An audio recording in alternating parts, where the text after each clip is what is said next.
नमस्कार गाइज। तो चलती है देखते हैं 10th class NCERT math 1 exercise 1.1 में चल रहे थे।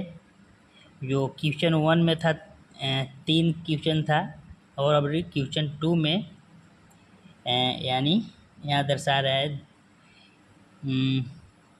2 चलते हैं।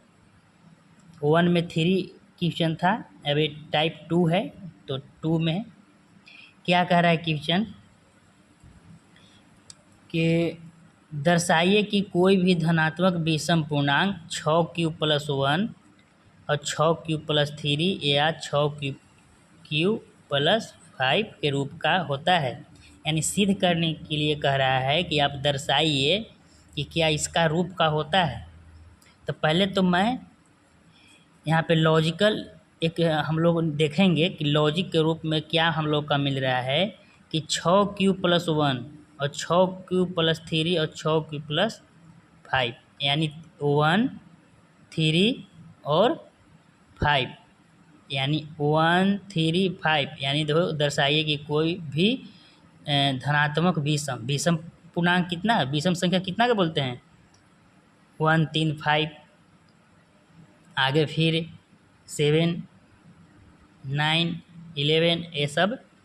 तो हम लोग को मिल रहा है क्या, ये प्रूफ करना है कि ये कैसे आएगा इतना, क्या इसका रूप का होता है।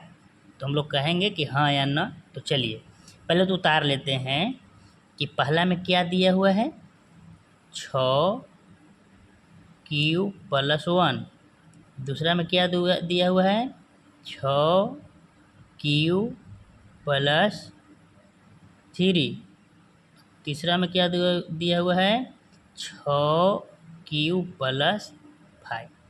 तो हम लोग ये समझेंगे कि यूक्लिड विभाजन एल्गोरिथम परिमेयिका में क्या सीखे थे कि a बराबर 6 नहीं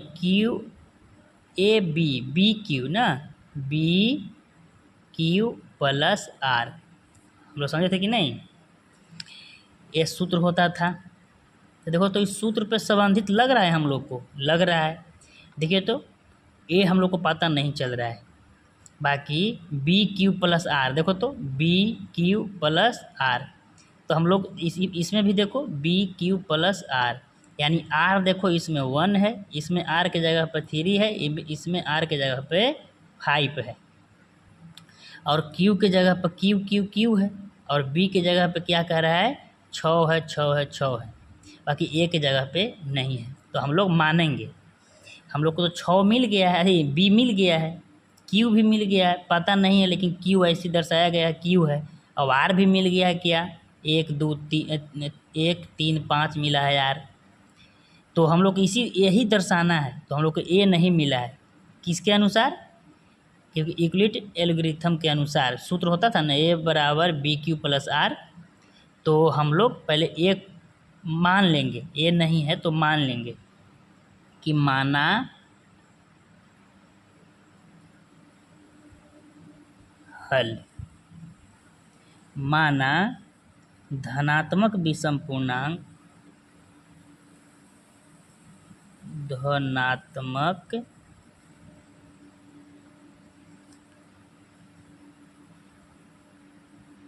विषम पूर्णांक बराबर a। यानी हम मान लिए, माना कि धनात्मक विषम पूर्णांक a, यानी धनात्मक माने प्लस वाले, और विषम पूर्णांक यानी विषम संख्या कितने को होते हैं।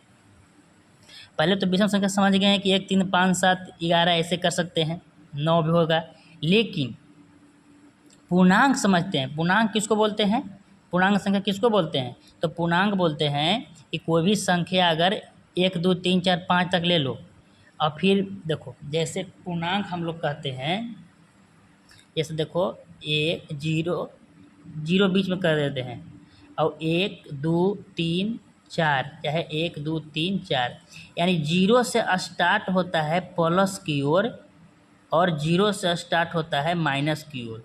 यानी पूर्णांक संख्या उसी को कहते हैं जो प्लस माइनस कतार में दोनों है, प्लस की ओर भी और माइनस की ओर भी। जैसे ज़्यादा गर्मी है तो प्लस की ओर एग्जाम्पल समझ सकते हैं, और ज़्यादा अगर ठंडा हो गया तो माइनस के डिग्री सेल्सियस अगर घटता है, माइनस में जाता है तो ठंडा होता है, और प्लस जैसे बढ़ेगा तो प्लस। तो ये समझ सकते हैं पूर्णांक में हम लोग समझ सकते हैं कि पूर्णांक में माइनस भी होता है प्लस भी होता है।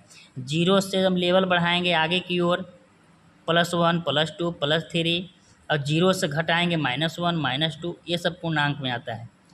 तो चलिए, तो हम लोग मान लिया कितना विषम धनात्मक पूर्णांक ए, क्योंकि ए मान लिए, क्योंकि सूत्र हमको क्या कहता है, यहाँ पे ये चीज़ भी मान लेंगे कि शेषफल यानी बी क्या होता है, भाजक बोलते हैं, बताए भी थे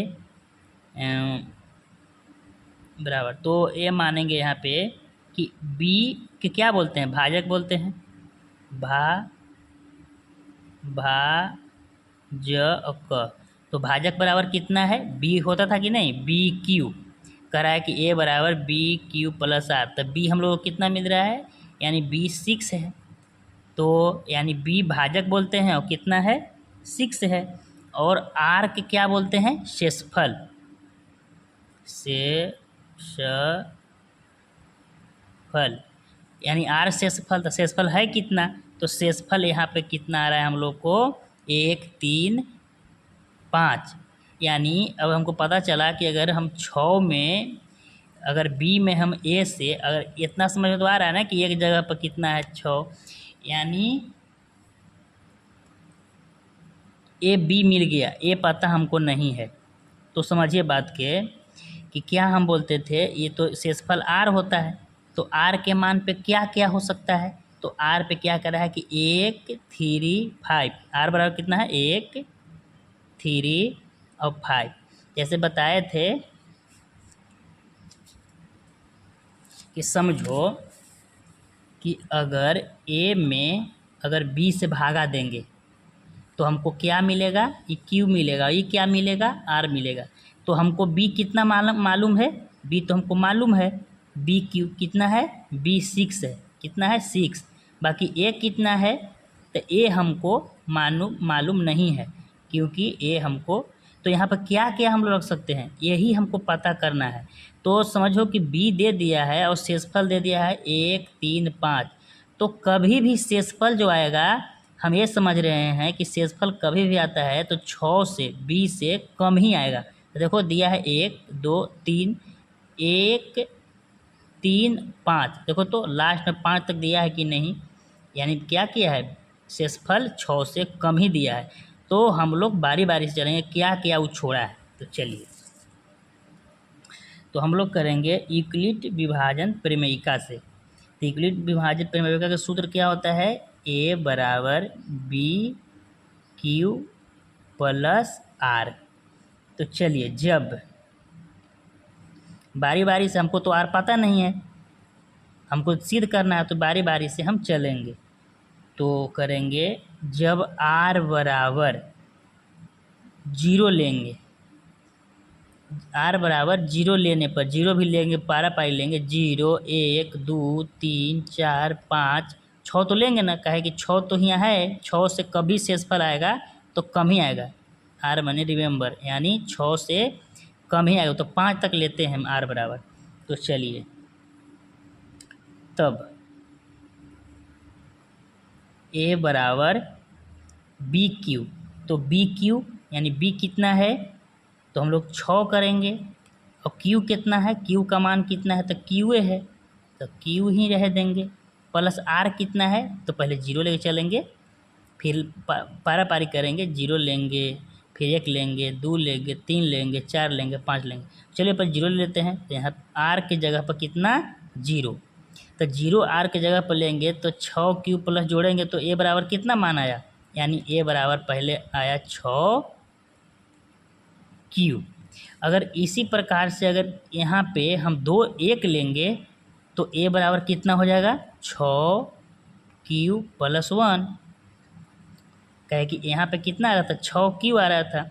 अगर यही ए बराबर अगर 2 लेंगे तो यहाँ कितना, 6 क्यू प्लस 2। फिर यहाँ ए बराबर अगर 0 लिए, 1 लिए, 2 भी ले लिए और 3 लेंगे तो 6Q+3 हो जाएगा।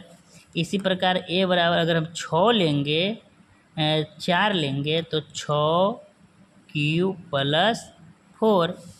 अगर इसी प्रकार से ए बराबर 6Q+5 लेंगे तो हो गया। अब 6 तो ले नहीं सकते हैं क्योंकि 6 तो बी है ही, तो हम लोग यहाँ देखते हैं कि कितना लिए थे, 0 लिए थे तो कितना आया हमको, इतना आया। यानी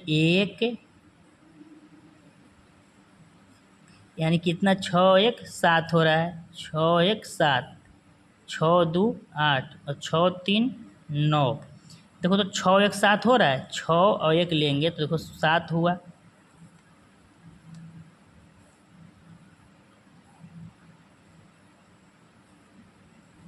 इसमें हम लोग को क्या पता चल रहा है कि 6 और 1 जोड़ेंगे तो 7, ये हो गया। और 6 और 2 8, तो विषम संख्या तो 8 होता नहीं है, तो कट कुट।